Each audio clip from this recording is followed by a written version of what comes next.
Hello and welcome. My name is Cal Harris, and this is my podcast.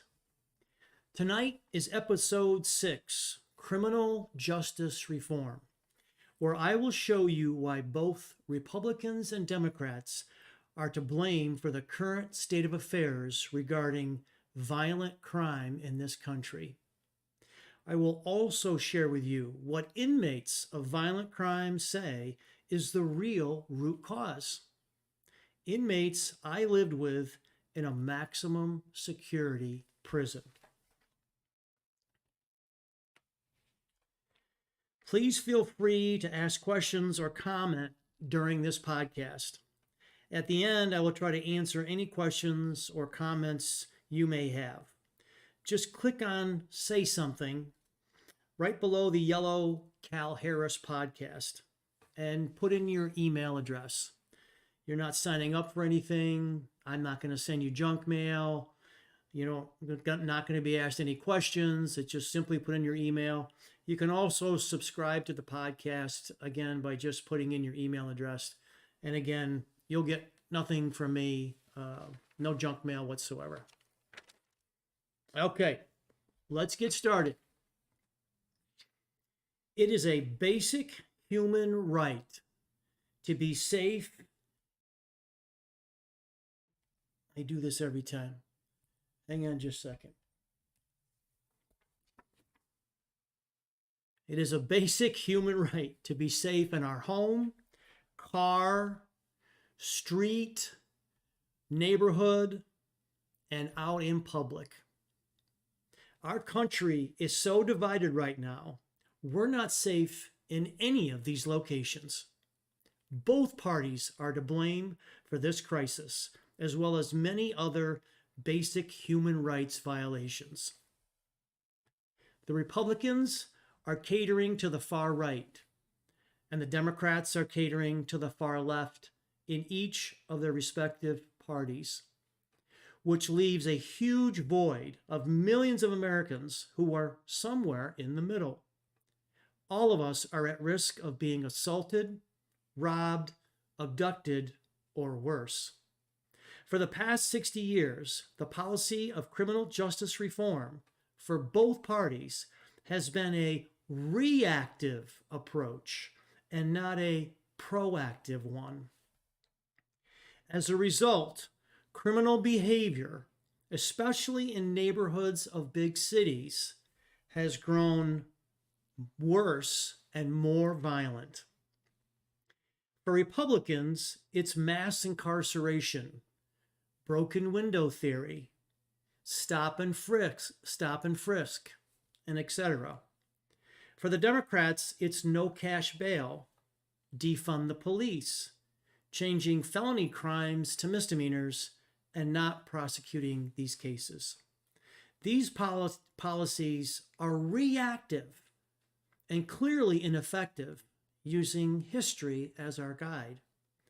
As someone who's been put through the meat grinder that is our criminal justice system, I can speak with some authority on this subject, especially since I lived side by side 24/7 with some of the most violent criminals in our society in a maximum security prison. Why is our country so divided? Politicians from both sides making promises they can't keep. Politicians who are desperate to keep their jobs, power, and control. As a result, they are going further and further to the right and left of their parties, making ridiculous campaign promises they have no business making. Then, when they can't deliver, they blame the other party and tear this country apart. When our forefathers drafted the Constitution, they did so by installing safety nets along the way so that no one person or party would gain absolute power. This was to be a true democracy where compromise carries the day. No one person or party is going to get everything they want. As a result of these greedy politicians, We're in a political climate where everyone feels they're entitled to everything they want at the expense of everyone else. It's our responsibility to notify these politicians that we would rather have 50% of something versus 100% of nothing. We need to compromise in a true democracy. We were lucky to have a founding father like Ben Franklin, whose wisdom back in the day was to compromise. And in fact, he played an integral part back in 1787 at a constitutional convention in the summer of Philadelphia during the summer of 1787. This convention was called the Great Compromise of 1787, also known as the Sherman Compromise. It was an agreement reached during the Constitutional Convention between delegates of the states with large and small populations that defined the structure of Congress and the number of representatives each state would have in Congress according to that population. More specific, the Great Compromise was a split the difference solution, making representation by the state the rule in the Senate, with 2 representatives for each state, and by population in the House. Most historians have described this resolution as a compromise between the large states, such as Virginia and Pennsylvania, and the small states, such as Delaware and New Jersey. The former were victorious in the House, and the latter in the Senate. Although they did not realize it at the time, the adoption of state-based representation in the Senate would prove a major victory for the slave-holding states. For as the population growth in the North outstripped the South, the Senate became a bastion from which pro-slavery states effectively blocked legislation that threatened their peculiar institution. Ben Franklin played an integral part in making this happen, and he did so by offering his words of wisdom at this convention. He was the elder statesman in the room. He was in his 80s at the time. And I want to show you an interesting quote that he gave during this convention. And this was to the delegates that were there. And he said, "I told them to sit together and work out their differences. That compromise was the oil that makes democracy work. I told them to be willing to sacrifice not their fundamental principles, but their overwhelming desire to always be right." Now, that was his observation back in 1787. The problem that we have now with our current politicians, it's not their desire to be right, it's their desire for power and control. And that's the problem that we have right now. I want to show you another interesting quote from Ben Franklin during this convention. He says, "I confess that I do not entirely approve of this Constitution at present, but I am not sure I shall never approve of it, for having lived long, I have experienced many instances of being obliged, by better information or fuller consideration, to change my opinion even on important subjects, which I once thought right, but found to be otherwise. Thus I consent to this Constitution, because I expect no better, and because I am not sure that it is not the best." Certainly would be good for our current politicians to maybe take a little history lesson and go back and review some of Ben Franklin's accomplishments back in the 1787 during an important time for our Constitution. So, what proactive approach is needed to end or drastically reduce violent crimes in our society? Well, first, we need to identify what the real root cause of violent crimes are. Let's be clear. It's not climate change, COVID, illegal guns, or any other pathetic excuses being given by our current politicians. It's drugs, and has been for the past 60 years. If we are to reimagine anything, it must be the war on drugs. In February, Joe Biden met with newly elected Mayor Eric Adams in New York City to discuss illegal guns and getting them off the streets. In fact, Eric Adams asked Joe Biden for federal aid to keep illegal guns out of New York City, period, as a whole, meaning hundreds of millions of our tax dollars to solve this problem. No discussion of illegal drugs as being the root cause, not even one mention of drugs during their meeting. Why? Because Joe Biden would then have to answer for his open door policies on our southern border, where there is massive increase in illegal drugs flowing into our country. The most lethal being fentanyl, where there is no coincidence of a drastic increase in overdose deaths in just the past year. Having lived side by side with some of the most violent criminals involved in the illegal drug trade, I can tell you how they think. For them, dealing drugs is a way out of poverty, living in these inner city neighborhoods. The risk of incarceration or death by rival street gangs is worth it to them. What I saw in their eyes and heard in their voices was desperation. Not because of their current situation being incarcerated, but because of where they came from. For them, they didn't have a choice. There was no other alternatives to get themselves and their families out of poverty. The other factor that comes into play is the age of some of these young individuals of color. They get recruited by the gangs at an early age, as young as 10 to 12 years old. At that age, they are not capable of understanding the consequences of their actions.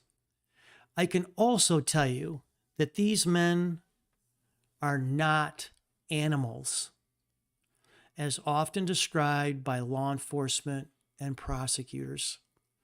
They are good people who are victims of their circumstance and environment. If we are to solve violent crimes in our society, we must reimagine the war on drugs first. If Mayor Eric Adams has a plan to keep out all illegal guns from New York City as a whole, then he can certainly apply that same plan for illegal drugs. We then need to create opportunities for everyone in these inner city neighborhoods, starting with our education system, where we can keep young people off the streets and into structured after-school activities where they won't be subject to gang recruiting. To be clear, they don't want handouts or freebies, despite that rallying cry from the Democratic Party. The gang members consider themselves businessmen. In reality, they are. They buy and sell a product. They have shipping and distribution issues. They have receivable and payable issues. Most important, they have market share or turf war issues. And this diagram here shows you all the different gangs and their turf wars or market share issues in the city of New York. And that's what this boils down to. They're trying to sell a product, and they're trying to get as much market share as they possibly can. They call it turf wars, but it's really economic market share. You're not going to get these individuals to accept handouts or work for someone else at minimum wage. This is where the Democrats miss the boat. We must replace the drug trade and the culture that goes with it with something else viable enough for them to want to make change. Both Republicans and Democrats need to start thinking outside the box and attack this problem proactively, not reactively. Within the last 100 years as a country, we've legalized alcohol, gambling, marijuana, and sports betting, all for the most part to generate tax revenue. So what else can be done to carve out an enterprise for these inner city neighborhoods to lift these people out of poverty, where they're in control of their own destiny and not handouts or minimum wage jobs? Because for the last 60 years, that clearly doesn't work. Maybe we need to treat these inner city neighborhoods like a hybrid Native American reservation, where they're given special economic status, loan guarantees, business consulting, startup expenses, regulation, and tax breaks. Something where everyone in those communities is part of the process and benefits according to their participation.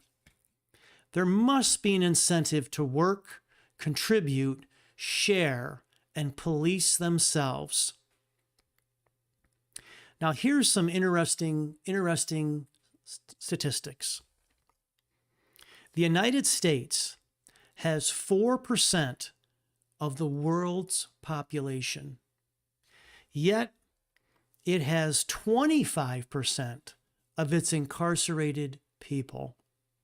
In raw numbers, we have over 2 million incarcerated individuals in this country, which is more than any other country on the planet. And as you can see from this diagram here, in developed countries with some form of democracy, you can see that we still far out succeed in incarcerating people on a population scale. We have 4% of the world's population, and we have more incarcerated people than any other country on the planet. This is for developed countries. This next diagram is all countries across the globe. And you can see in the bright red, the United States and Alaska in the upper left-hand corner. You can see in the upper right-hand corner, in the darker orange, Russia. And then you can see in the darker green, just below that, you can see China. And then you can see Africa and all the countries in between. And of all the countries on the planet, we have the most incarcerated people, and especially as a percentage of population. The conviction rate in the United States is over 95%. The next closest country is Canada at approximately 65%. Since when is our government so efficient at anything that it has a success rate of over 95%? The reason this number is so high compared to the other countries on the globe: unlimited funds and power when it comes to prosecuting criminal cases. And yes, major corruption.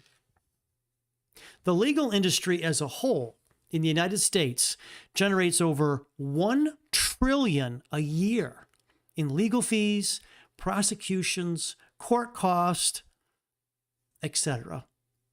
It is a virtual cartel, a good old boy club with too many lawmakers, lawyers, prosecutors, and judges abusing their authority at every level of government, with virtually no oversight for their behavior.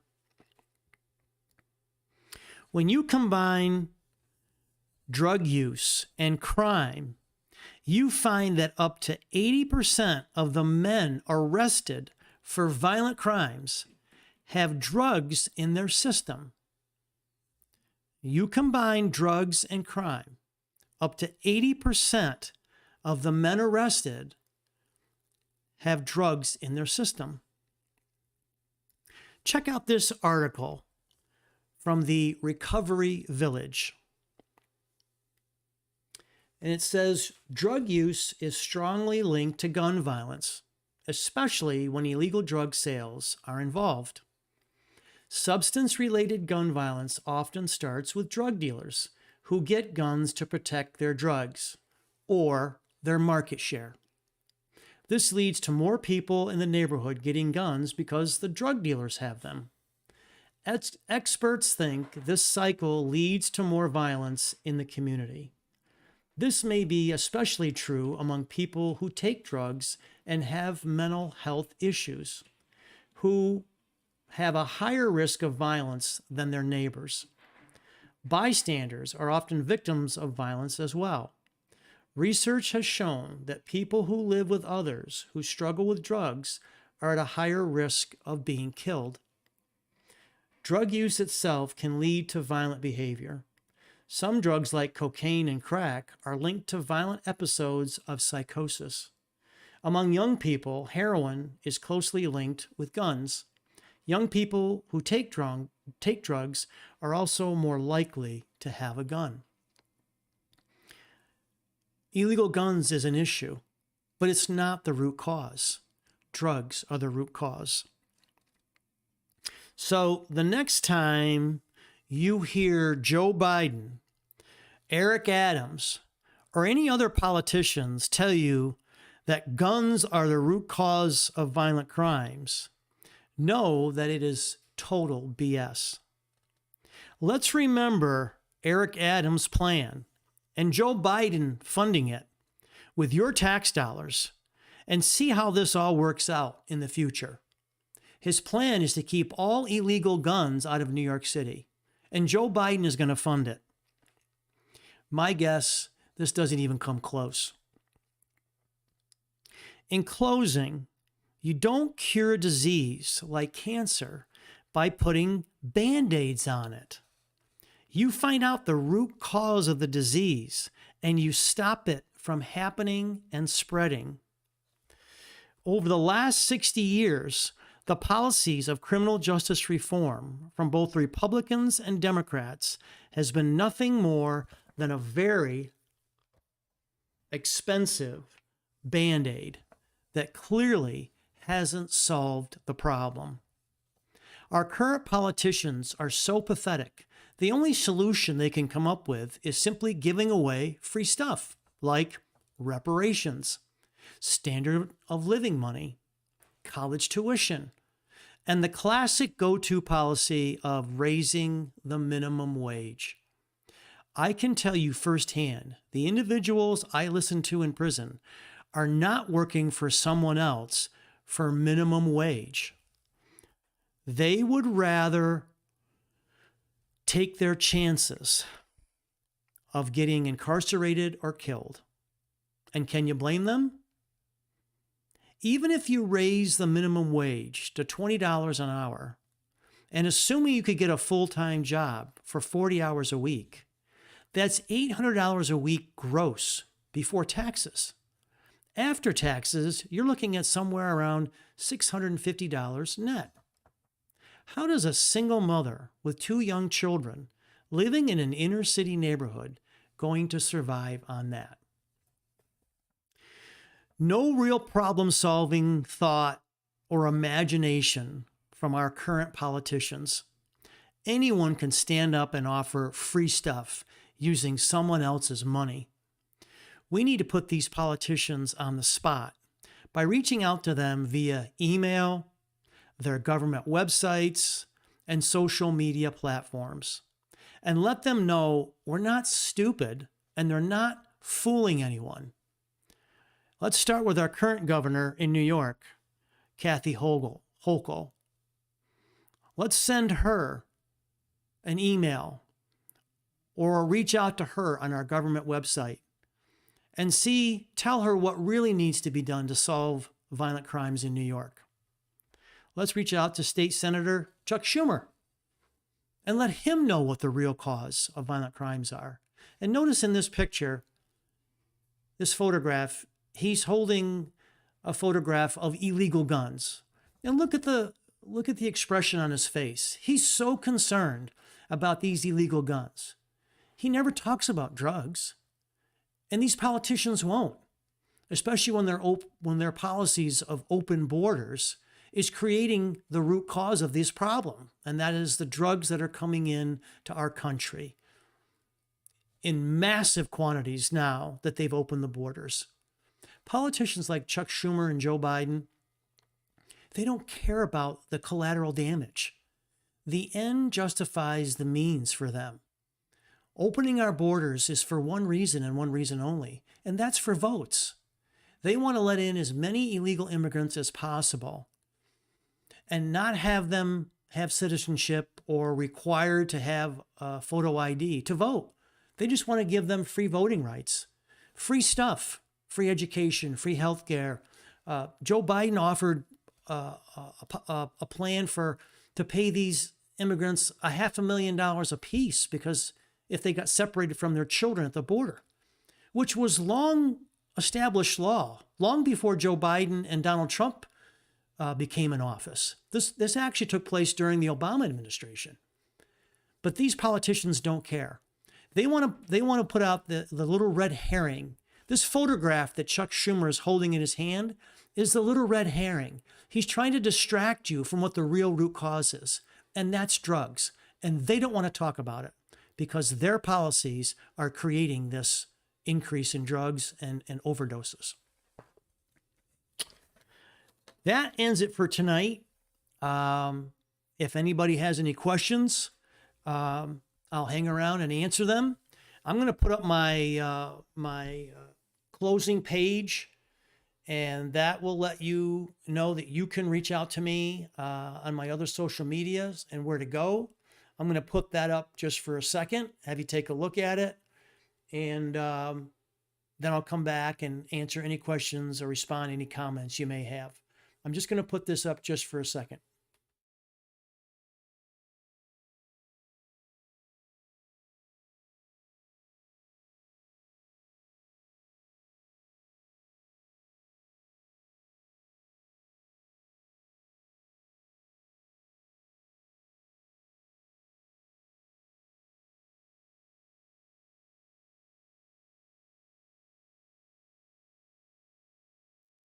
Okay.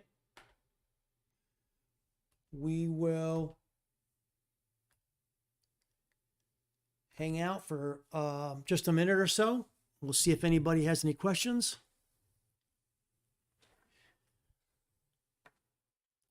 Good question from Michele.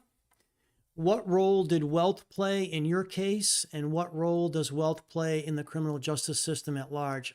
Michele, this is a great question. It's one that I get asked a lot. In some cases, I get thrown in my face. And, the comments are, the criminal justice system isn't fair. And you had money, and you were able to buy your way out of a conviction, and on and on and on. And they're right. Our criminal justice system is not fair. They're 100% correct. But that's not my fault. I didn't make the rules. I had the resources to not only defend myself, but turn the tables on the state police and the district attorney's office, and not only defend myself, but prove my innocence. And I went a step further. I did my own investigation and I solved the case. And now I've exposed them for tampering with the evidence. So I was able, with my resources, to do that. 99% of the public doesn't have that luxury. And that's why our system is so unfair, is because, as I stated earlier, the reason our conviction rate is over 95% is because prosecutors and law enforcement have unlimited resources. Unlimited. They can go as far and spend as much as they want. And my case is a classic example. Sue Mulvey, if you watch my previous episodes, Sue Mulvey was the lead investigator on my case from the New York State Police. She spent millions of dollars, tax dollars, on this investigation in my case, especially when she realized she made a huge mistake in coming after me. And then she had to cover her tracks. But I hung on as long as I could, and it's one of those scenarios like in sports, the underdog, if they hang around until the fourth quarter and they keep the game close, you better watch out because they may just pull off an upset win. And that's exactly what happened in my case. I was able to hang around for 15 years, 4 trials, 2 convictions, multiple appeals, and I was able to hang on long enough to fight these people off who had unlimited resources. And I was able to turn the tables on them. So, Michele, that is a great question. And what does wealth play in the criminal justice system at large? It plays a huge role. The average person, there's no way you can defend yourself. And I go back and I'll show you the picture of that black man that I just put in my podcast. And they don't have the resources. They don't stand a chance. And the problem is that these politicians, these prosecutors, especially prosecutors, they get free publicity from a case like mine. Jerry Keene, the prosecutor on my case, he got tons of free publicity by coming after me in my case. And he got what he wanted. Right after my second conviction in 2009, he became the judge in Tioga County, which is exactly what he wanted. So that's the problem, that this criminal justice system is being used as a stepping stone for greedy politicians who want to advance their career.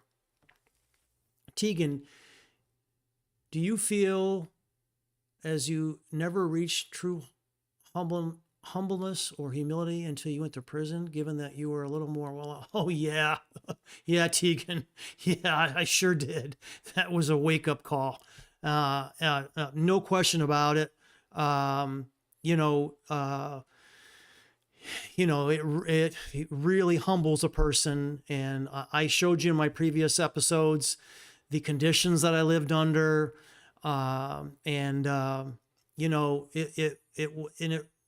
It's part of the reason that I'm speaking out now, because I lived in those conditions. I lived side by side with these young men, mostly young men of color, who stood no chance at all in their lives and are victims of their circumstances and victims of their environment. And I know that feeling. I know what they're feeling. And I know that there's innocent people like that in prisons all over the country, not just in New York State. And I want to speak out on their behalf because I now understand what it feels like to live in those conditions and feel their pain. So that is a great question. Next question. The ship. Can you believe there are still sundown towns? And I've never heard of that term, Shib, sundown towns. I don't know what that term means. If you can explain that to me, I'll try to help answer it. But Michele and Tegan, great questions. Those are questions I get hit with a lot, and I hope I've answered them as best I can. And it's a really unfair system. That's why I'm speaking out. And I'm like everybody else out there, the average person. I didn't really know how corrupt our system was. Didn't care. Didn't affect my life. So, never really paid attention to it. But until you go through it yourself, or you have a loved one or a friend that's going through it, and I'm starting to get a lot of responses now from people like that who have been through similar situations as mine with family or friends, and the pain that they go through and the helplessness that they have, that there's nothing you can do. I mean, these law enforcement and prosecutors have unlimited power and unlimited resources. There's no way very difficult to defend yourself when they come after you. Let's see. Are you involved in any of the less is more stuff? No, I don't know what that is either. SHIB, where African Americans are arrested out after sundown. Nope, I've never heard of that. I'm not surprised if it's happening, but I'm not surprised.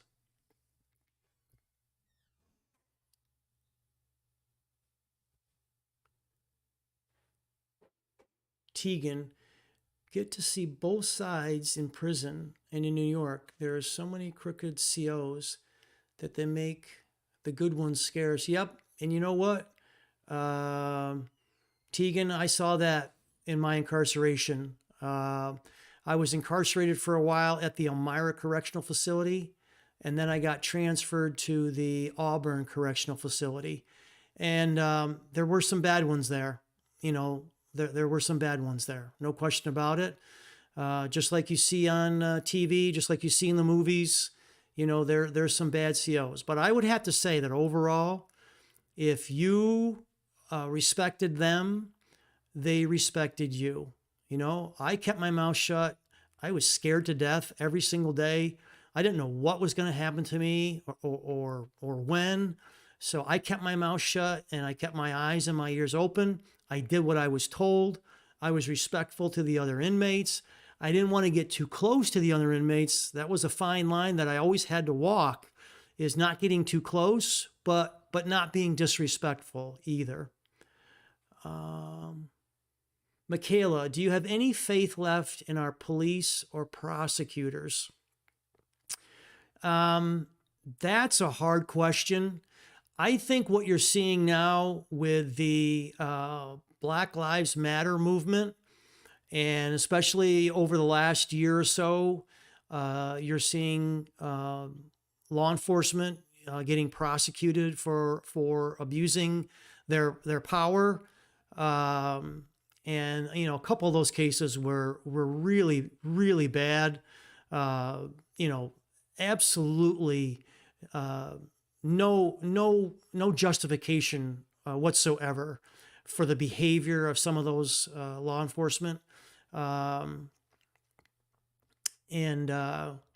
So I think that, and there is talk of prosecutors, and apparently in California, they just passed a law that prosecutors who get caught abusing their power and tampering with evidence, not turning over exculpatory evidence, that they are now liable for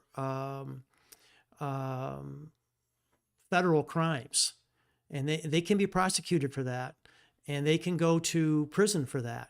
So in California, which kind of surprises me in California, but I think I saw something recently where they're changing the laws in California to hold these prosecutors accountable for their behavior. Tegan, less is more is the parole adjustment they're doing now. Yes, I saw that. And so what I believe is that that policy will help. But Tegan, that parole adjustment is a Band-Aid, okay? It goes back to what I said during this podcast.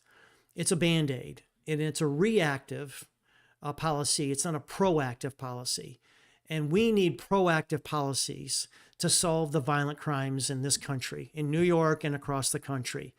And the proactive solutions have got to be replacing the drug trade in these inner cities and really all across the country. But the most violent crimes are in the big cities, in the inner cities.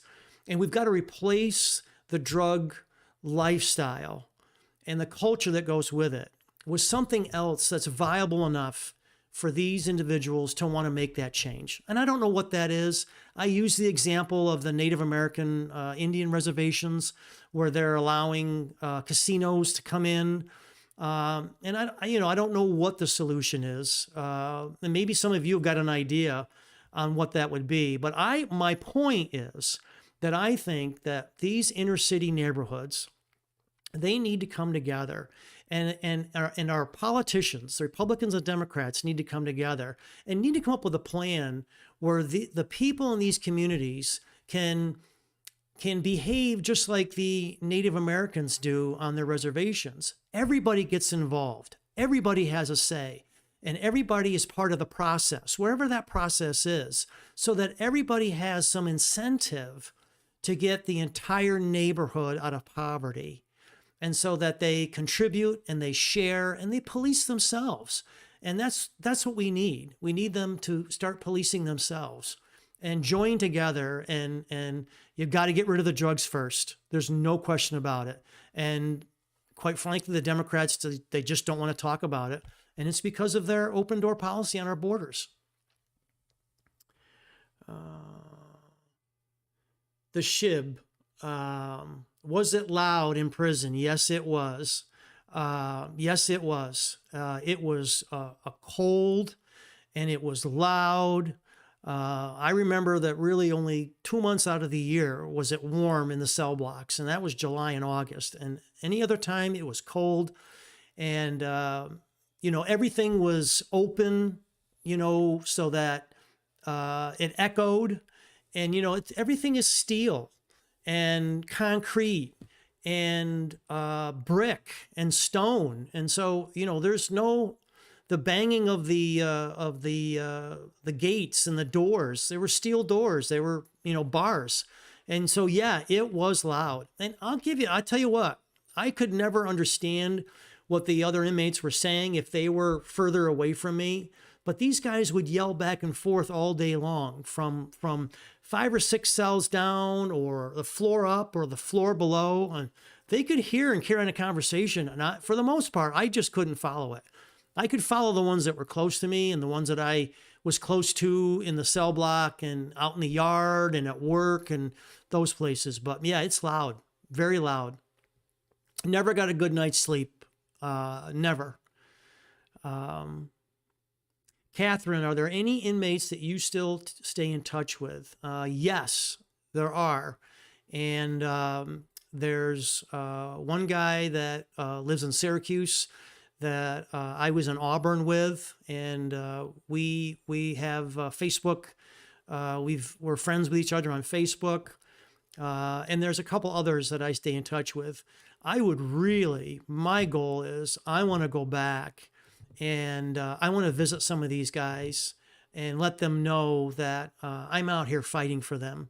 And I don't know if I can help them with their case, but I just want them to know that I've been where they are. I understand where they are. I understand what it's like. I understand the helplessness. Keep in mind, I was sentenced to 25 years to life. So the 4 years that I spent incarcerated, I never knew I was getting out. I never knew if I never knew if I was ever going to get out again and see my kids. Excuse me. And like I said in episode 4, Conviction in Prison, in one of my appeals, an appellate judge, Judge Bernard Malone, was my glimmer of hope. And he literally saved my life. If not for that man, even with all the resources that I had, if not for Judge Malone, and if you didn't see that episode, it's episode 4, Conviction in Prison. Go look at that. And I go through what Judge Malone did for me. And he did his job, first of all. And this is where the corruption comes in with these other judges, even at the appellate courts, not just trial judges, but at the appellate courts. They're lazy. They just rubber stamp convictions. They don't do their job. They don't care. It's a horrible, all the way through our criminal justice system. It's a horrible, horribly corrupt and dysfunctional system. Shib, someone I used to work for, went to prison for a while, and he had the lasting trauma from of jangling keys jangling. Yes, that's true. That is absolutely true. And then the COs would walk by and they'd have their nightstick and they would click it on the bars as they would walk by, along with the keys jangling. Yeah. The other thing I have nightmares with is the cockroaches. And the cockroaches would climb the walls in my cell at night, and I'd be laying there trying to go to sleep, and I'd look at the wall across from me, and I'd see a little black movement, and then I'd have to get up and use my toilet paper to kill the cockroach and flush it down the toilet. And even now that I'm home, when I go to sleep at night, I still have images of these little black spots crawling up the wall inside my bedroom. And so, yeah. Tegan, I agree with that 100 proactive, not reactive. I believe in the reform, but to an extent, as my husband is in prison on a technical violation, I'm more afraid of going broke than getting shot. Yeah. Yep. Yep. Yep. So, it's like the example I used with cancer. You don't fight cancer by putting Band-Aids on it. You got to fight cancer to find out what the cause is and to stop it and get rid of it and then keep it from spreading, and that's not what we're doing right now. We're not doing anything to address the root cause. If we're going to reimagine anything, it has to be the war on drugs first, and then everything else after that. Most of it will take care of itself. Catherine, it's a miracle I didn't go crazy. Well, I'm not saying that I'm not. I mean, I definitely have my highs and lows, and I definitely have my issues. But as I said in previous episodes, my kids were my driving force to stay strong while I was incarcerated. And if not for them, I don't know, what would have happened to me. Would have gone crazy, or, I don't know what I would have done. But they were the main focus of what kept me going on a daily basis.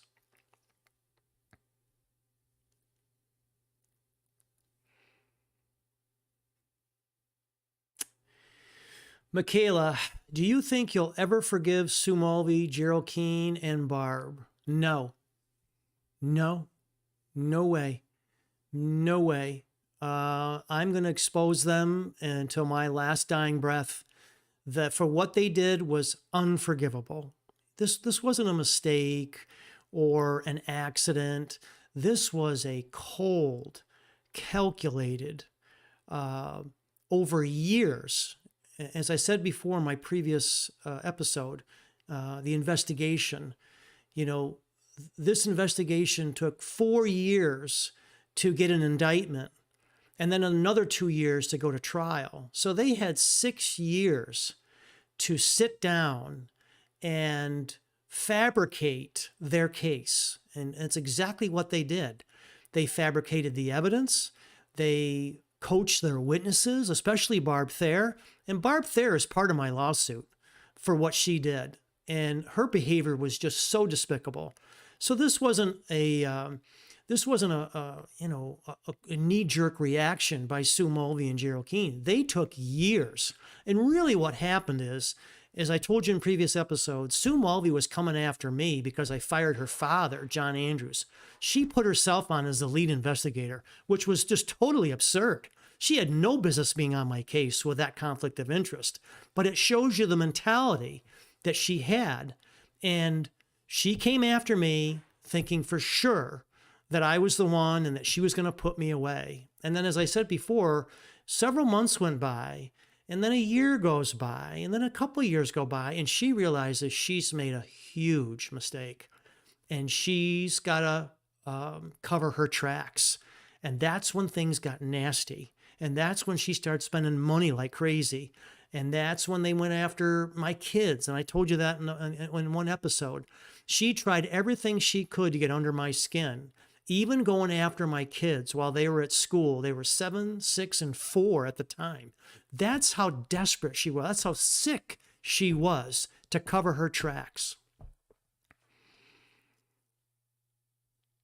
Yep, thank God for my kids. Yep, absolutely. Absolutely. Michaela, good question. Yep. One other point on Sue Mulvey and Gerald Keane. I filed a lawsuit in federal court going after the state police and the Tioga County District Attorney's Office. And I don't know if I'm going to win or not. I hope so. But I know this, that if I do win, it's going to be no skin off Sue Mulvey's back, no skin off Gerald Keene's back. Neither one of them are going to prison.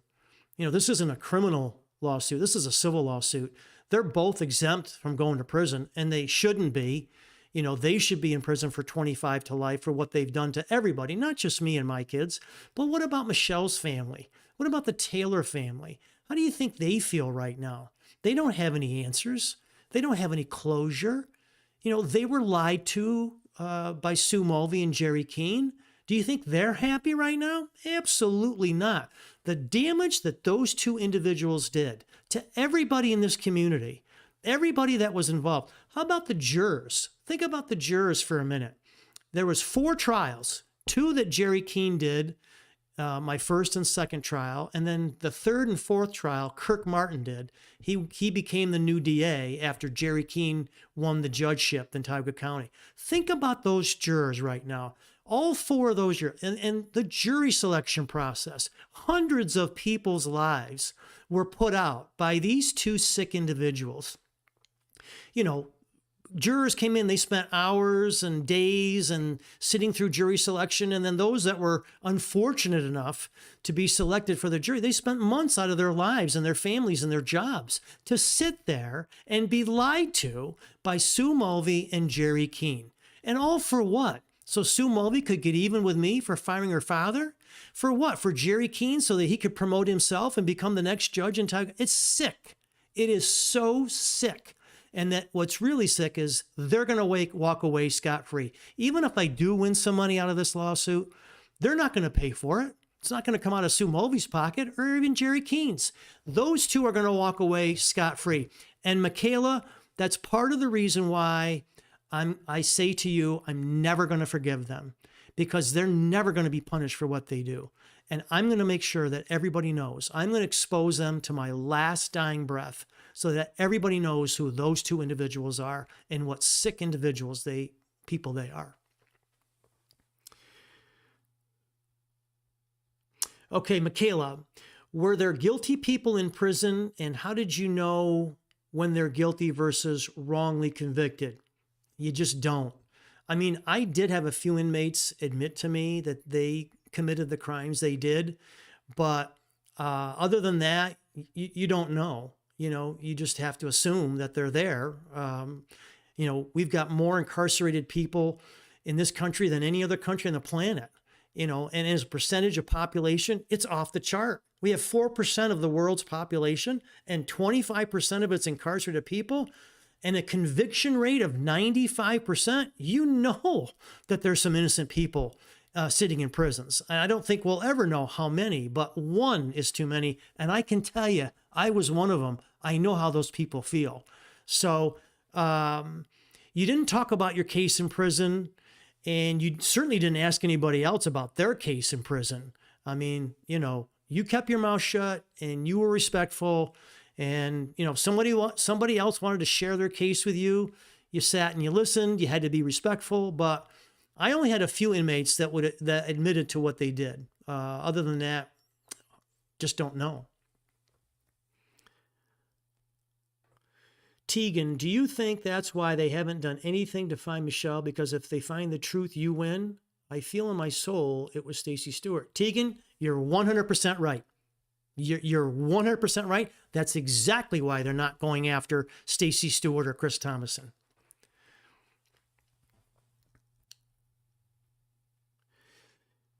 Firehorse. I wonder if they ever checked the cell phone records of Stacey, Michael, Brian, and the rest of the crew. Do you know if they did that for location at Towers? No, I don't think they did.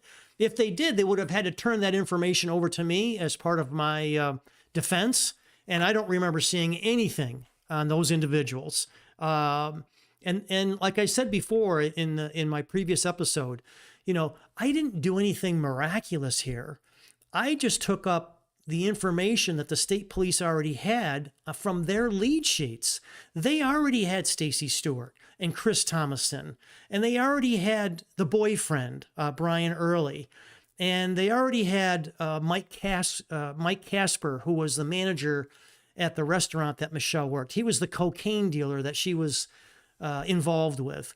They had all that stuff already. All I did was have my guys follow up on those names. And they could have done that just as easily as me. I mean, I had resources to do that. I hired investigators, about a half a dozen of them, and I had literally flew them across the country. I had one investigator go as far as the state of Washington to interview a potential witness. And let me tell you something else that happened during that. When I was sending my investigators across the country, the state police were tracking my investigators, and they were trying to fly out ahead of my investigators to get to these witnesses and scare them off. We had witnesses tell my investigators that the state police had just been there telling them that they better not get involved or they might get wrapped up in this too. It was just sick, absolutely sick. It was crazy.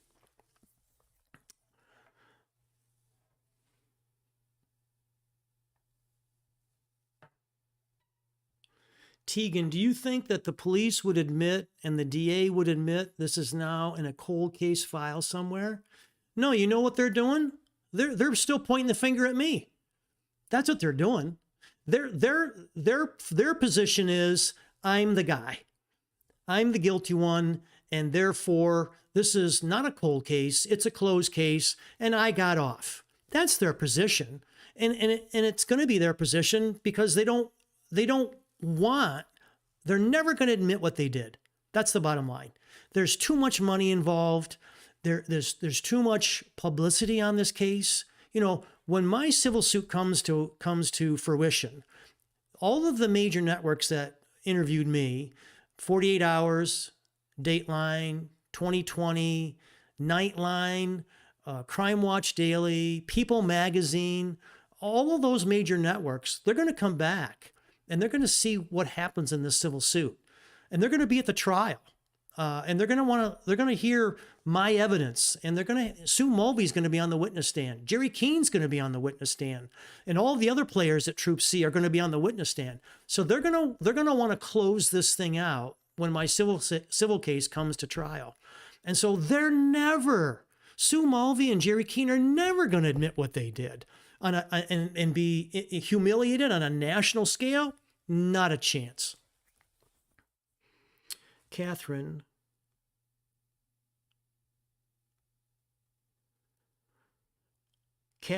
Knowledge is power. And as you said, most of those inmates don't have the knowledge or resources to help themselves, even if they're innocent. Yeah, Catherine, it's right. Now, they do have a law library there. They did have some inmates there that had been there for a long time, inmates that had started doing their own cases, filing their own appeals and stuff like that. And so there is some help, but it's, especially for a serious felony crime, murder or drug crime like that, you do really need, some good help. And I had it. I had the resources to do it. Thank God.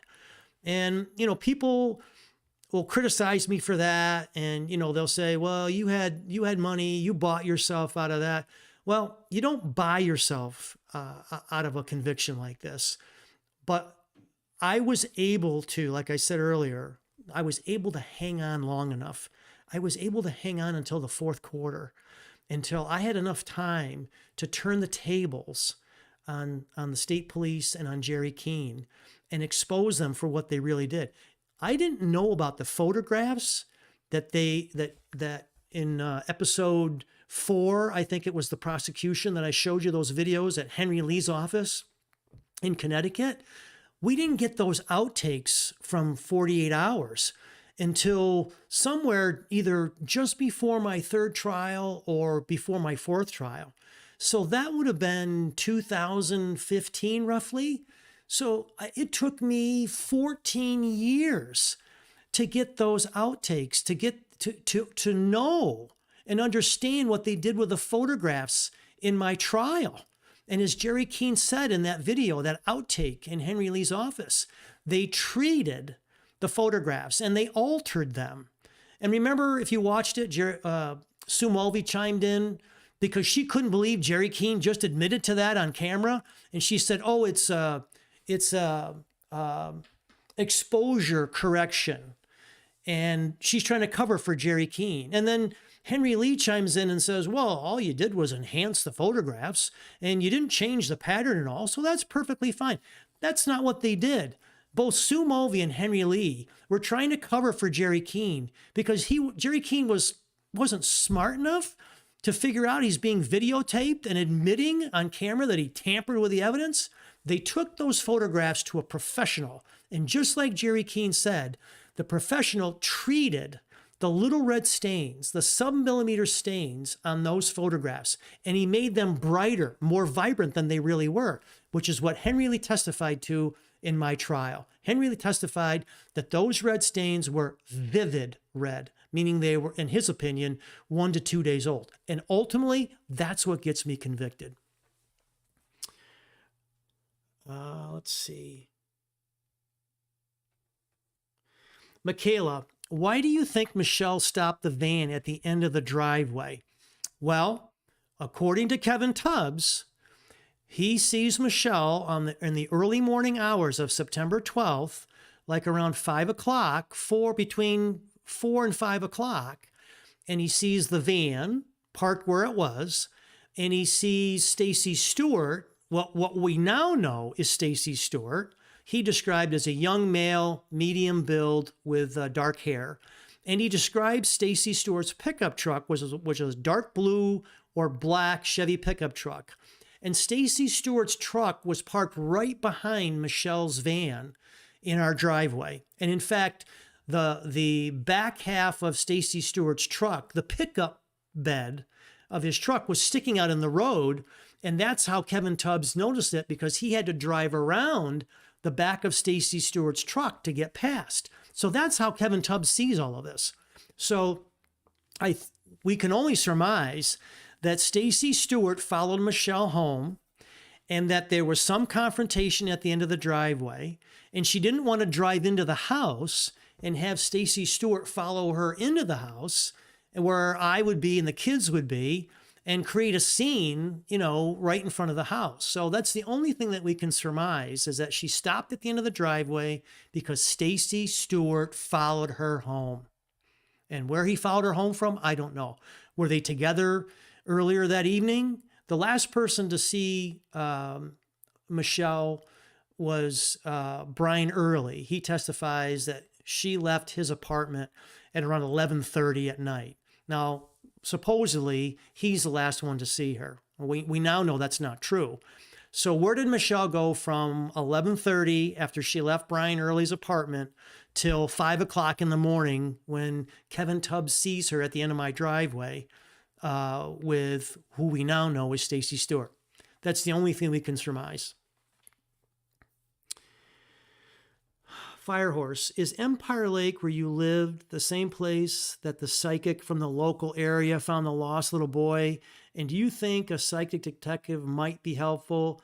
Yes, Firehorse. And the guy's name is, I forgot it last time too. I'll think of it in a second. But yes, you're right. There's a local psychic who, years before that we owned Empire Lake, a local psychic went out there and he found a young boy alive in the same woods that we owned, later on, and under this brush and bushes. And it was a pretty remarkable find that he was able to do this. And the guy's from Candor, New York, not far from here. I'll think of his name in a minute, but yes, you are correct. That is the exact same place where the psychic found that little boy. Now, the answer the second part of your question, do you think a psychic detective might be helpful? It's my understanding that the state police recruited this guy. And if not the state police, the Taylor family recruited this guy to see if he could help. And I can't remember now if it was the state police or the Taylor family, but I believe that they did hire the same psychic because he knew the area to see if he could help. And I never heard anything more than that.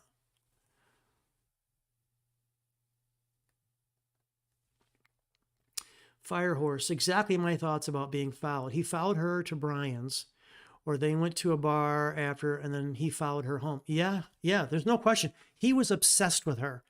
Brian,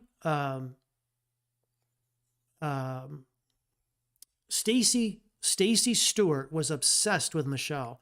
He would leave her $100 tips at the restaurant. He would go there and have a meal by himself, and he'd wait until one of her tables was open. He'd sit at the bar first and have a few drinks, wait until one of her tables was open, then go sit at one of her tables to make sure that she waited on him.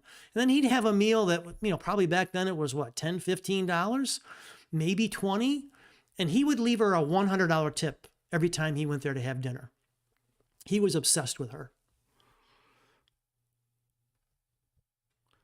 Michaela, what made you decide to take the stand in your second trial, but not the other three?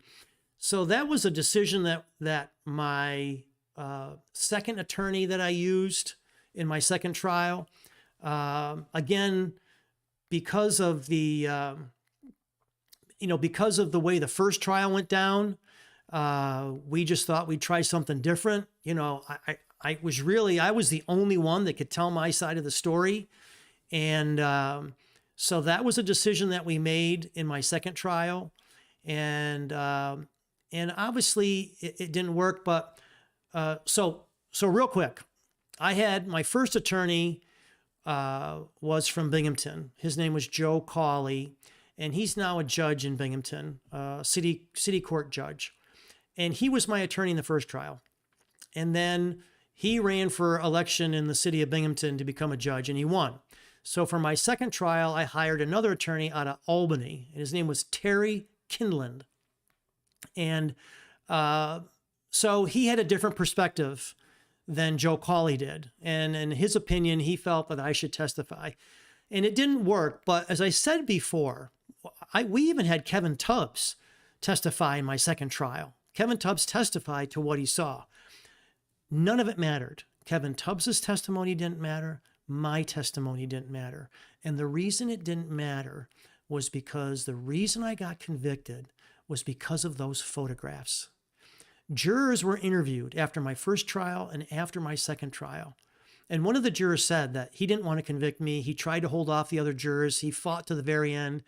But at the end of the day, it was the photographs and the fact that the little tiny sub-millimeter stains were bright red, or as Henry Lee testified to, vivid red, meaning in his opinion, they were only a couple days old or fresh. That's what got me convicted. And had I known about the photographs at the time, I would have never gotten convicted. Had I known at the time in my first and second trial that Sue Mulvey lost the originals and that they're gone, and that the photographs that they showed to the jury were sent out to a professional and treated and altered, had I known any of that at the time, I never would have got convicted. That's what gets me convicted. And even in the third trial, it was a hung jury, and we didn't really find out about those photographs until we got the outtakes from 48 Hours. And it's only because I had the resources to fight this thing. I was able to stick around until late in the fourth quarter, and I came out with a win.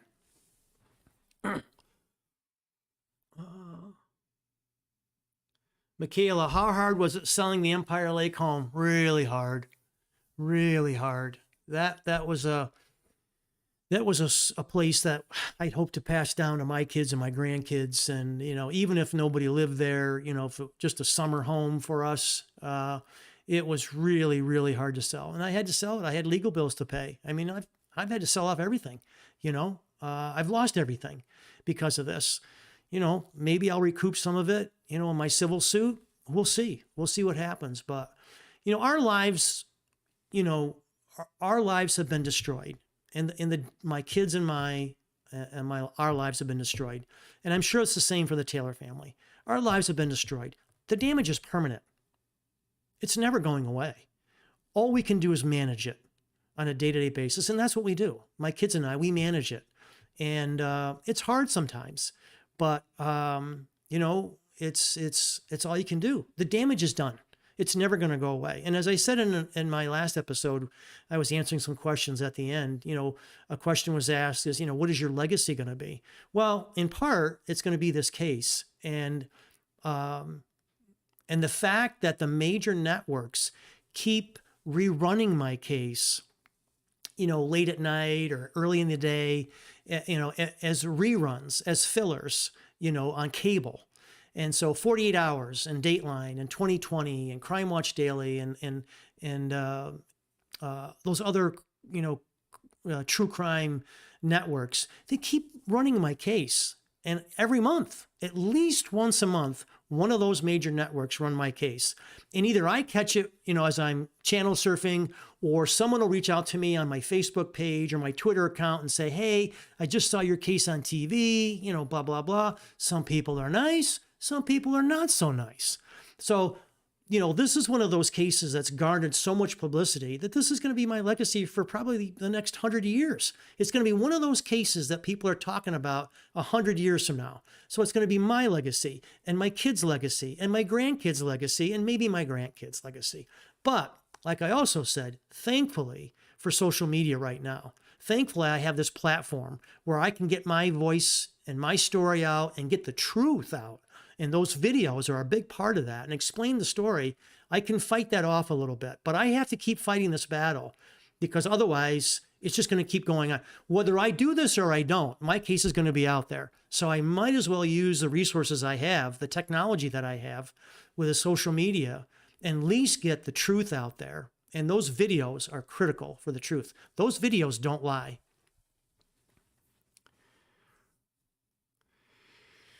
No, Catherine, I sold it. I had to sell Empire Lake and use the proceeds to pay off my legal bills. And, we had to move in town as a result. Michele, name one person who has been a source of support for you since Michelle's disappearance. Well, my father, for one. My father, Dwight Harris. God bless him. He's still alive. He's 94. And he was there with me every step of the way.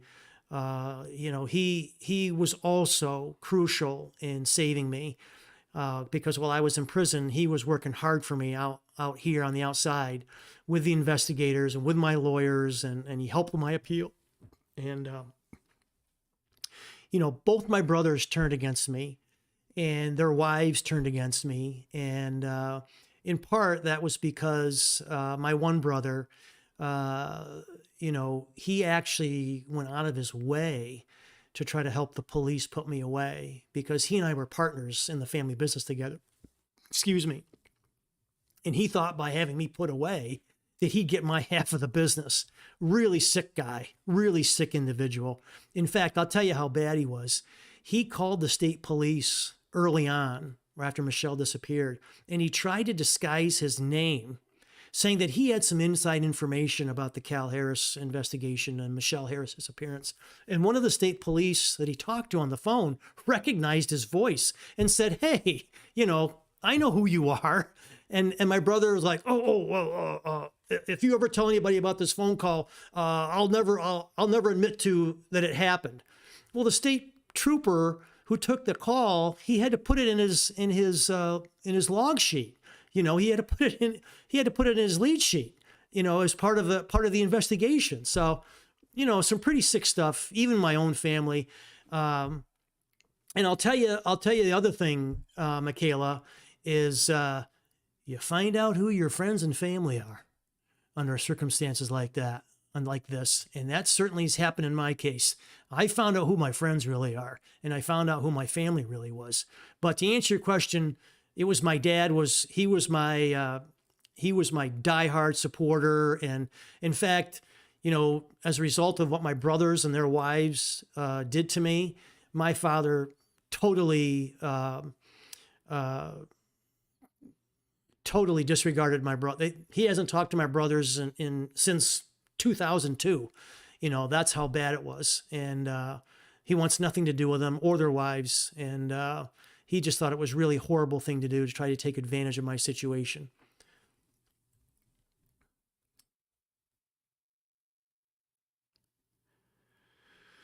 Michaela, yeah, that was hard. Um, my mom passed away in March of 2001. So about 6 months before Michelle's disappearance in September.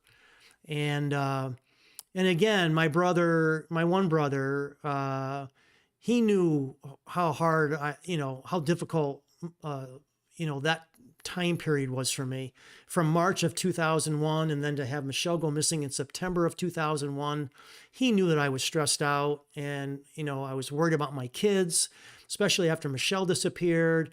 And he did everything within his power to make my life. He had me arrested a half a dozen times. He tried picking fights with me. He was trying to do whatever he could to make my life miserable, thinking that I was going to get arrested at any minute and that he would wind up with a family business. Really sick individual.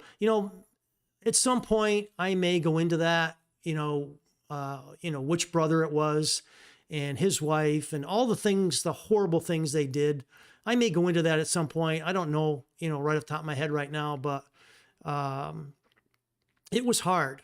And I kind of felt like a beached whale, where with sharks coming in from all directions and just taking a bite out of me. I mean, I was like just helpless, and everybody was trying to get a piece of me at that time. It was really difficult.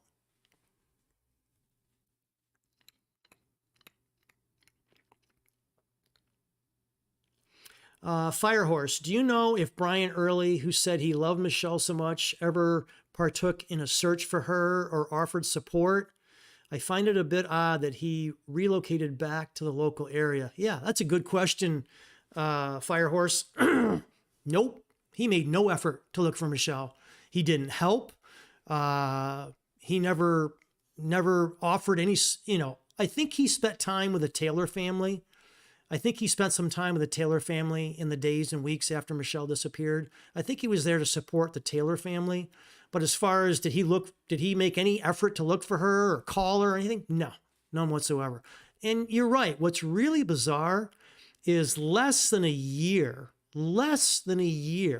after Michelle disappeared, he goes back down to Philadelphia and marries his old girlfriend, the girlfriend that he left to come up here to be with Michelle with. And then less than a year later, he goes back to Philadelphia. Excuse me. He marries her and then they move back up here.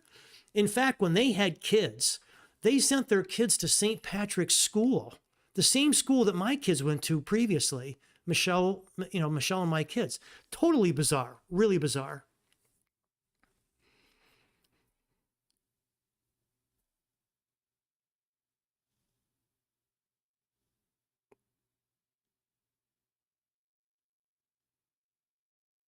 Yeah.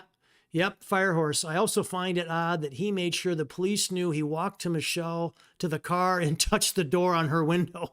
Yep. Yep. Yep. Exactly.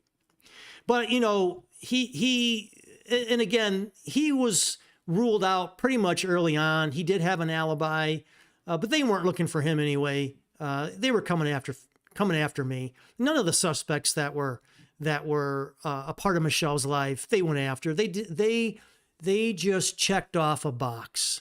They did a cursory investigation on them just to check them off the box.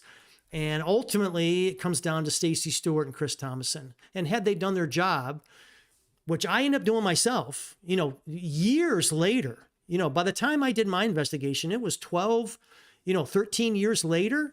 And I was still able to find out all the things that I found out about Stacy Stewart and Chris Thomason. And had they done their job early on, this would have been over. So,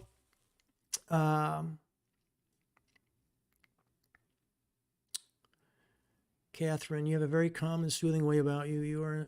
Thank you so much, Catherine. I really appreciate it. I got to tell you, what is it? Michaela asked me earlier, name one person who's been a source of support for you since Michelle's disappearance. And my dad, first and foremost, no question about it.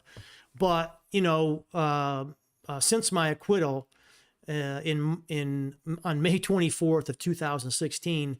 And I've had so much support from people like you, all of you that have been watching tonight and asking questions, that it's really been a true help. It really has been a help. You know, the outpouring of support. I've got, you know, I've got 5,000 people on my Facebook page. I mean, that's the most you can have on Facebook. I don't know how many more people it would be if it was higher, but I'm maxed out at 5,000 people on Facebook. And I've got thousands more that, view my Twitter account and my website. And now this podcast, I'm hoping that, you know, we can get some more exposure here. And now that I've told my story in the last 5 episodes, this is what I really want to get to, is what we're doing tonight and having this conversation here. And hopefully we can have our voices heard. And I want to be that voice. I want to use my case as a draw. So far, it looks like it's working. And then, you know, I'm hoping to explode from here and really have our voices heard about just how corrupt and dysfunctional our criminal justice system is.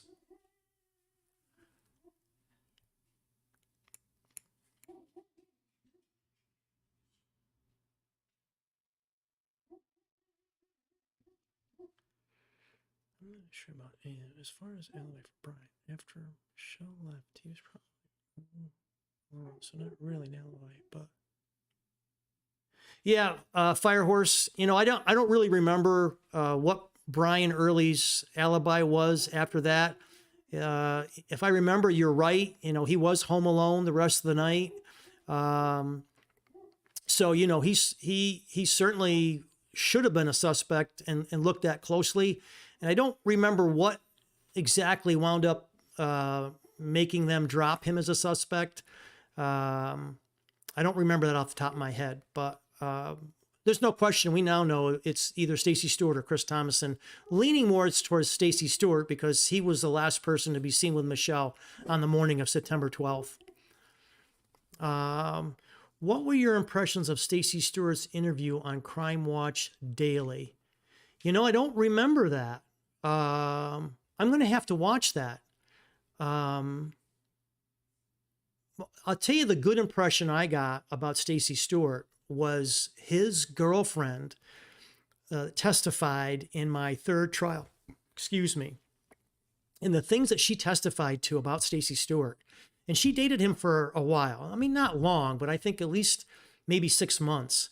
And she volunteered to come up from Texas and testify in my third trial. And, you know, also, I had gotten a ton of information in my investigation from my investigators about Stacey Stewart. So I had a pretty good impression of him through my investigation and through his girlfriend coming up and testifying to the things that he said and his behavior towards her. But I've got to go back and watch the Crime Watch Daily. Sitting here right now, I just don't remember his interview for that.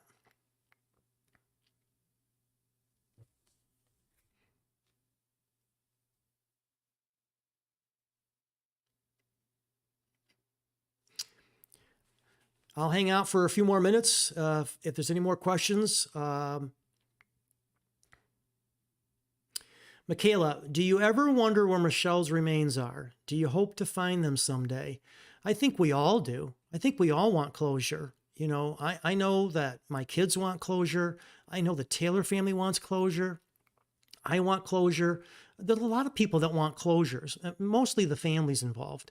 And so I hope we do find him. But, you know, at this point, my opinion is unless we can get Stacey Stewart and Chris Thomason under some kind of charge, some kind of indictment where one of them is going to confess.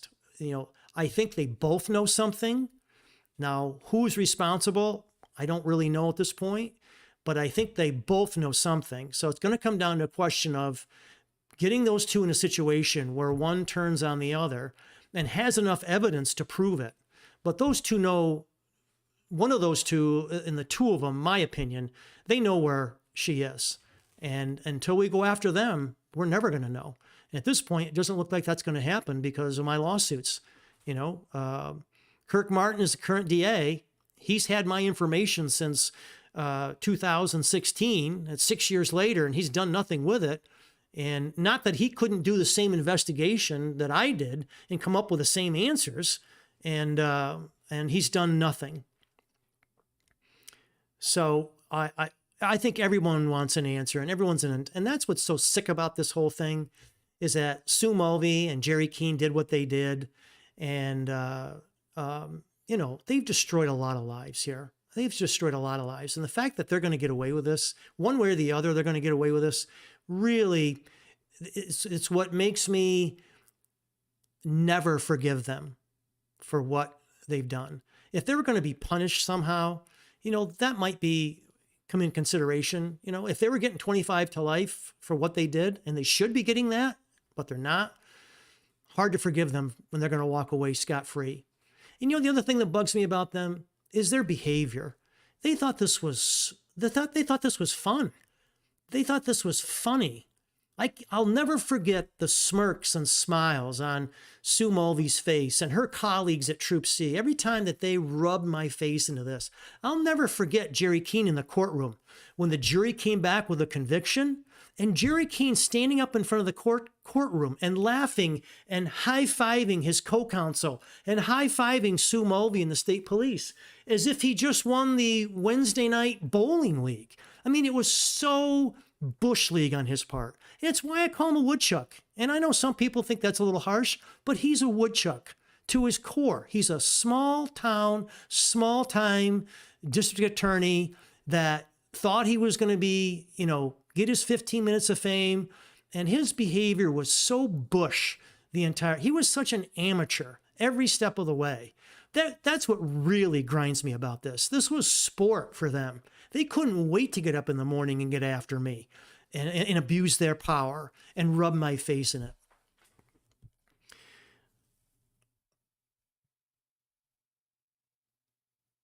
Firehorse. Stacey Stewart seems to avoid social media. Why would he if he's not afraid of something? I'll tell you the other thing, Firehorse. In my fourth trial, the judge in my fourth trial sent extradition orders to Texas to have Stacey Stewart come up and testify. And he ran away. He literally went on the lam. He avoided that. That was a judge's order to come up here, to extradite him up here. And he took off. He left his job, he left his home, and he went on the run. My investigators chased him all through Texas, up into Arkansas, I think. And then they lost him up there. So what does that tell you? If this guy's innocent, he had his chance to come up in 2016 during my fourth trial, get on the witness stand and testify where he was that night, what alibi he had, and prove his innocence. And he runs away from a judge's order to be extradited up here? And he quits, he just leaves his job and leaves his home? Something's not right. Catherine, can we see Charlie next week? You sure can. I'll get Charlie on here. Yeah, let's see Charlie next week. Did he get sprayed with weed killer by your... Yes, he did. And yes, he did. And I posted that on my Facebook page. I also posted it on my Twitter account at Real Cal Harris. And all because my neighbor's a hater. She's been a Cal Harris hater from the day we moved in and next door to her. And she's just been a miserable human being. And, that's fine. I get it. There's still people out there. I call them Cal Harris haters. I can live with that. I understand. But, to go after my dog, spray my dog with weed killer, there's some pretty sick people out there.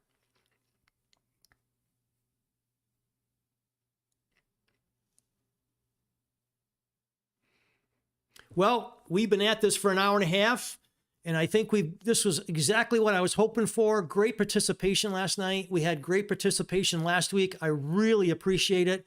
This is what I'm looking for. This is what I'm hoping for. The more viewers and the more participation, the more we can get our voices out there and be heard. And let's, my case is over. The damage is done. I am free. I am home with my kids. We are moving on with our lives. The damage is done. It's permanent. but let's help those that are still suffering. Let's help those that are still incarcerated and suffering. And let's help those families that are out there that are suffering, and any of the others, people that have been put through what I called the meat grinder earlier and their lives have been destroyed. Let's speak out for them. Let's help those people. That makes me feel better. It makes it feel like, I can do something with my situation, and with your help, and I really do appreciate it. I think we can make good things happen going forward. So with that, I'll sign off for tonight. Again, thank you very much for participating and viewing. I really do appreciate it. And we'll see you next week for the next podcast. Thank you and good night.